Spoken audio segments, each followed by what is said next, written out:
우리는 대림절 두 번째 초를 켰습니다. 대림절 두 번째 주를 맞이했단 말이죠. 우리는 예수님께서 우리의 구원을 위해 육신의 몸을 입고 이 땅에 오셨음을 기억하는 동시에 앞으로 우리에게 다시 오셔서 부활의 영생을 허락하실 영광의 재림주이신 예수님을 기다리는 대림절 두 번째 주에 예수님께서 육체의 몸을 입고 이 땅에 오셨던 두 번째의 분명한 이유에 대해서 오늘 말씀을 통해 알려고 하고 깨닫게 되기를 바랍니다.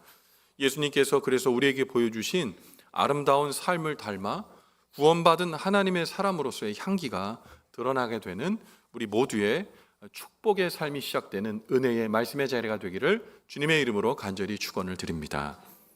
우리가 살아가는 이 시대는요, 유사 이래 그 어느 때보다도 다른 사람보다 앞서 나가기 위해 경쟁하는 무한 경쟁의 시대입니다. 그러다 보니 그 치열한 경쟁에 이기기 위해서 그 안에 때로는 반칙이 생기기도 하고요, 그리고 다툼이 생기기도 하고 질투가 나고 또한 모두를 아프게 하는 상처가 일어나는 일이 정말 다반사입니다. 올림픽에 출전하는 많은 선수들은 시상대의 가장 꼭대기 높은 자리에 오르고 싶어 합니다. 금메달리스트가 되고 싶죠. 그래서 혹은 4년 또는 8년 또는 12년 또는 그 이상 최선의 노력을 다해 구슬땀을 흘립니다. 그들의 노력과 열정은 우리가 생각하는 그 이상입니다. 상상을 불허합니다. 그런데 때로는 이러한 욕심이 너무 커서 하지 말아야 할 일을 저지르는 경우도 종종 있습니다. 과거 올림픽 경기에서 국제올림픽위원회 IOC는 러시아 선수단의 올림픽 출전을 아예 불허한 적이 있습니다. 허락하지 않았어요. 그 이유는 러시아가 올림픽에서 좋은 성적을 내기 위해서 국가의 주도하에 도핑 조작을 했던 일이 만천하에 드러났기 때문입니다. 국가가 국가대표 선수들에게 금지 약물을 투여하고 그리고 도핑 사실이 적발되지 않도록 샘플을 조작한 사실이 드러난 것이죠. 경쟁에 이기기 위해서 국가까지 동원돼서 불법을 그야말로 자행했던 겁니다. 그러나 이기고 싶고 더 높은 자리에 오르고 싶은 유혹은 대단한 영예와 명예와 권력을 놓고 그것을 쟁취하고자 하는 대단한 사람들의 대단한 이야기들만은 아니라는 겁니다. 그 일은 매일 우리의 삶 가운데 벌어지는 일상에서 펼쳐지는 동일한 유혹입니다. 어떻게 보면 50보 100보의 도토리 키재기라고 할 수도 있는데 고만고만한 자리에서 우리는 조금 더 높아지려는 안타까운 노력을 할 때가 많이 있습니다. 그런데 이렇게 누구보다도 높아지려는 안타까운 노력을 오늘 본문에서도 다른 이도 아닌 예수님을 따라다녔고 예수님을 잘 안다 하는 제자들에게 나타나고 보여지는 이야기로 오늘 등장합니다. 오늘 본문의 말씀 마태복음 20장 20절부터 21절의 말씀이 그 이야기의 시작입니다. 같이 한번 읽어봅니다. 시작. 그때에 세베대의 아들의 어머니가 그 아들들을 데리고 예수께 와서 절하며 무엇을 구하니 예수께서 이르시되 무엇을 원하느냐 이르되 나의 이 두 아들을 주의 나라에서 하나는 주의 우편에 하나는 주의 좌편에 앉게 명하소서. 아멘. 오늘 본문의 말씀 전에 예수님께서는 제자들에게 한 가지 말씀을 선포하셨습니다. 뭐냐면 예수님께서 십자가의 고난의 십자가를 지시고 순환을 당하시고 부활하실 것을 순환 예고를 제자들에게 말씀하셨어요. 그러니까 이제 예수님께서는 고난의 십자가를 지시고 그리고 죽으셔야 한다는 사실을 말했다는 거죠. 이제 그때가 가까웠기 때문에 제자들이 만약에 이 말씀을 주님의 말씀을 새겨서 들었다면 지금은요 숙연하게 이 상황을 받아들여야 할 때입니다. 그런데 당혹스럽게도 세베대의 아들이었던 야고보와 요한이 이러한 숙연해야 할 때에 어머니를 대동하고 예수님이 실현하실 주의 나라에서 자신들을 예수님의 오른쪽과 왼쪽에 앉게 해달라고 노골적으로 요구한 것이죠. 세베대의 아들들의 어머니였던, 그러니까 야고보와 요한의 어머니는 살로메라는 사람입니다. 그런데 이 살로메는 예수님의 어머니 마리아와 인척관계, 사촌관계입니다. 그러니까 어떻게 보면 육신으로 보면 이 살로메는 고모 또는 이모죠. 그러니까 제자들은 자신의 말보다 육체적인 사촌지간에 더 위에 있는 어머니의 말, 살로메의 말을 예수님께서 더 귀담아 들으실 거라고 생각을 했던 모양입니다. 그래서 예수님을 대동하고 그의 뜻을 전하죠.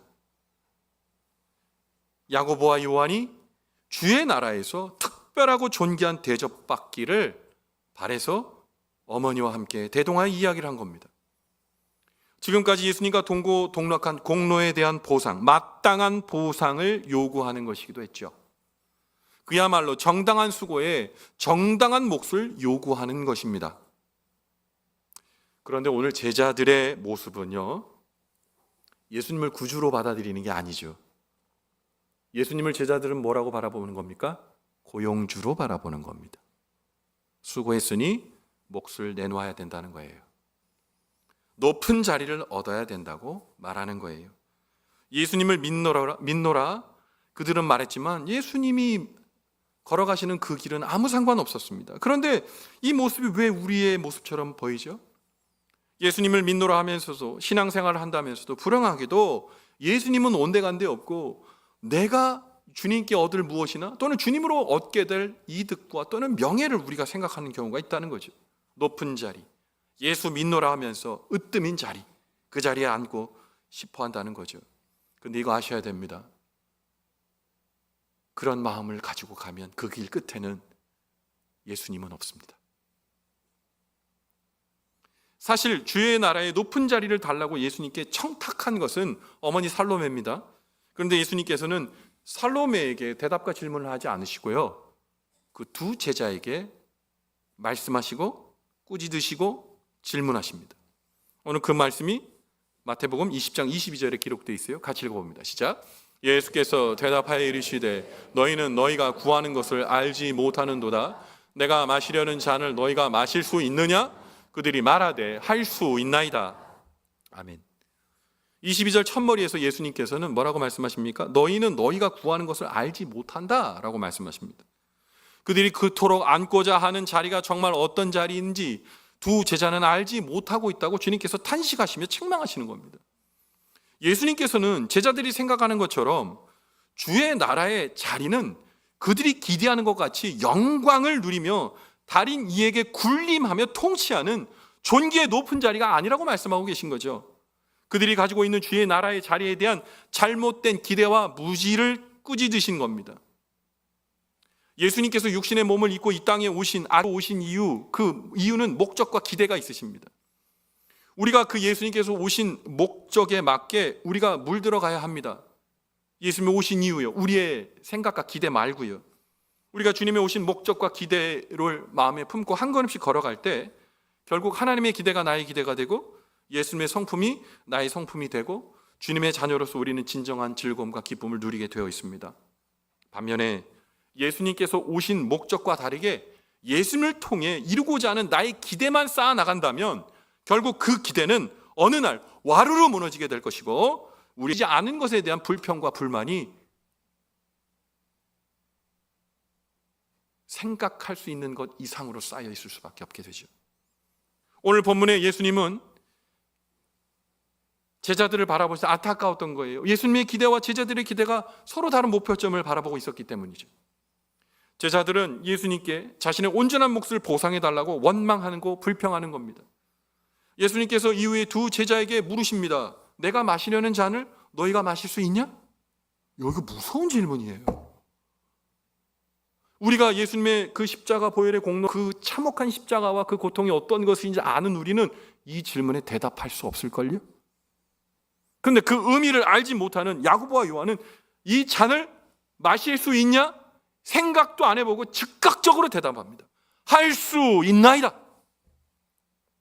하나님의 나라 영광의 자리에 앉을 수만 있다면, 그 나라가 어떤 건지 모르겠지만 높은 자리에 권력을 내가 쥐울 수만 있다면 그 어떤 것도 할 각오가 있다고 되어 있다고 대답한 겁니다.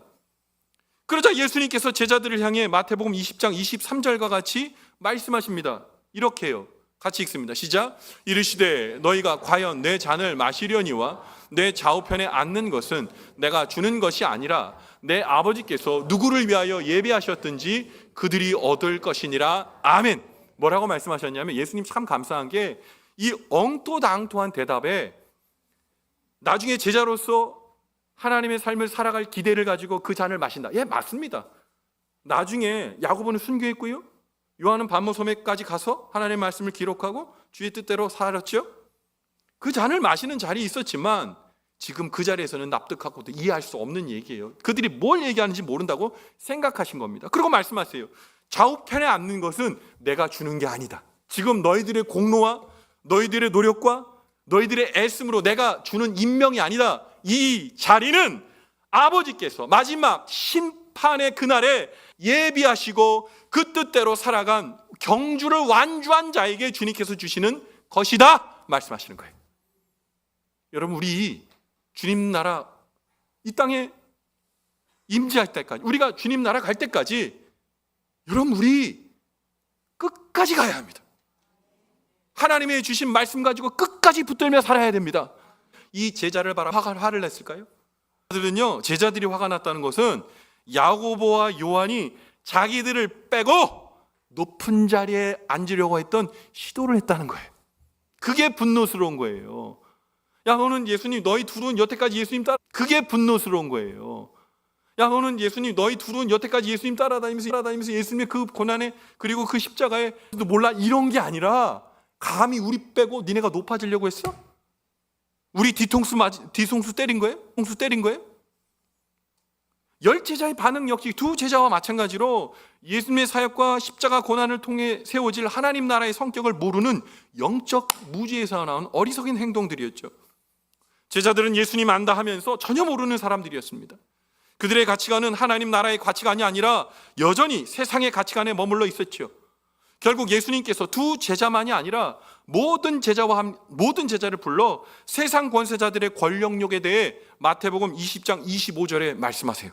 이렇게요. 예수께서 제자들을 불러다가 이르시되 이방인의 집권자들이 그들을 임의로 주관하고 그 고관들이 그들에게 권세를 부리는 줄을 너희가 알거니와. 주님이 2000년도 전에 말씀하신 건데 이 말씀이 왜 오늘 우리에게 마음에 와닿는 거죠? 그럼 지금 이 나라의 이 민족의 정치를 보십시오. 국민을 위한다고 얘기하지만 국민은 없고 권력의 창출만 있습니다. 두 거대 정당의 목적은 유일한 목적이 정권 창출입니다. 그분들은 다 훌륭한 분들입니다. 어떤 한 분을 그냥 잡아도 많은 공부를 했고 많은 연습을 했고 훌륭한 사람들입니다. 그런데 권력의 목적을 두면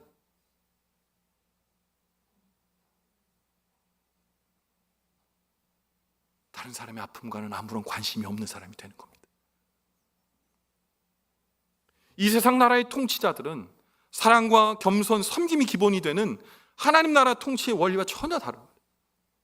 권력입니다. 억압과 무력을 통해 사람들 위해 군림하는 것을 목표로 삼는다는 것이죠. 아무리 좋은 이상, 아무리 좋은 이데올로기도 권력이 앞서게 되면 그곳에는 질시와 질투와 폭력과 그리고 멸망만이 기다리고 있게 되는 것입니다. 세상의 통치 원리를 닮은 권력욕, 그런데 누구라고 할 것도 없어요. 우리도 마찬가지. 어떤 자는 겸손을 가장하여 권력욕을 유지하려고 합니다. 어떤 자는 가장 좋은 인격을 갖고 있는 것처럼 흉내내면서 권력을 찬탈하려고 합니다. 하나님의 질서는 세상의 질서와 완전히 다릅니다. 오히려 그 반대입니다. 그런데 이 하나님 나라의 질서는 오늘 그리스도인 된 우리의 삶과 교회 안에서 도드라지게 드러나야 할 질서입니다. 자칫 잘못하면 우리는 이러한 하나님 나라의 질서를 머리에만 두고 세상 질서를 따르게 됩니다. 누가 순서 매겼습니까? 누가 우열을 가렸습니까? 예수님이요? 아니요, 우리가요. 여러분, 주님은 오늘 우리에게 말씀하시는 겁니다. 주님이 원하시는 그 사람, 섬김의 사람, 그 사람의 삶을 살아달라고 오늘 말씀하시는 겁니다. 그런데요, 우리가 이런 말씀 들을 때 우리는 그런 생각합니다. 아, 그 사람이 듣고 좀 섬김의 사람이 돼야 되는데, 그 집사 오늘 왔나? 그 권사 오늘 왔나? 이 말씀 듣고 진짜 거꾸러지고 섬김의 사람이 되어야 되는데. 아니에요. 누구요? 나요.